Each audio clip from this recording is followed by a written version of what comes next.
Hello everyone, Lori McKenzie, Christian mental health therapist here, and I thought it would be a good idea to address something that I hadn't thought to address yet, which is, what is Christian counseling?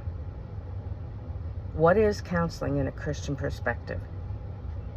Well, I think the best way to answer that is to start with what Christian counseling isn't.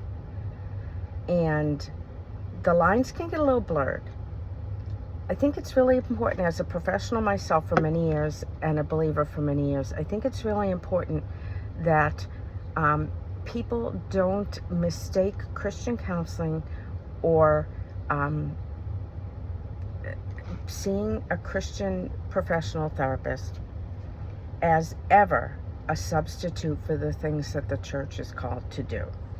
So one thing that Christian counseling isn't, and this line is a little tough sometimes to draw, is it's not discipleship.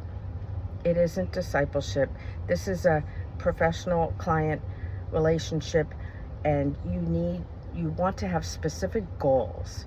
And when the goals are met, you part ways. So you're there for a reason. You're not just there for kind of this open-ended, long-term, what we would call Freudian psychoanalytic, free association therapy, lie on the couch and talk for years and years and years. That's not what we do. What we do is help people with very specific issues where perhaps they've exhausted some of their supports, and maybe it's kind of over the head of the people around them. They feel that they're not able to help. Either maybe they feel not able to help because they're too close.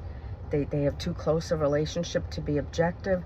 There can be a lot of reasons that aren't bad reasons. So I think it's really important that we identify first that Christian counseling is not discipleship. It should never replace Christian community. It's not Christian community. It's another person that happens to be a Christian, and you may grow to care about each other and pray together and that sort of thing because you're sisters and brothers in Christ. But that's one of the first things I would do with a Christian that comes to me for counseling is, are you, in addition to a lot of the other spiritual disciplines, are you in a Christian community?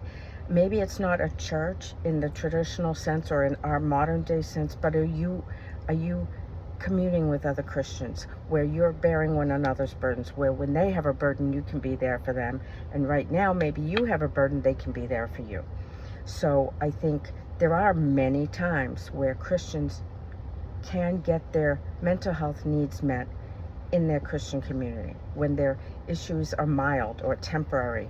The support of others around them, whether it's through a small group or a prayer group, or even some aspect of leadership, women's leadership, or the pastoral leadership, there are ways that those needs can get met.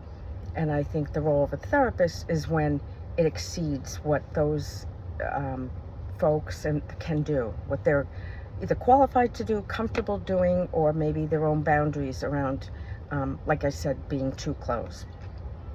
So the first thing is that Christian counseling is not discipleship, and it's not a replacement for what the church ought to be doing for one another. Mental health and spiritual health, that's another place where the lines are a little bit blurred. So it depends on the person. It depends on the situation. It depends on so many factors. But we want to make sure we know what Christian counseling is not. And stay tuned for part 2. Okay, bye-bye.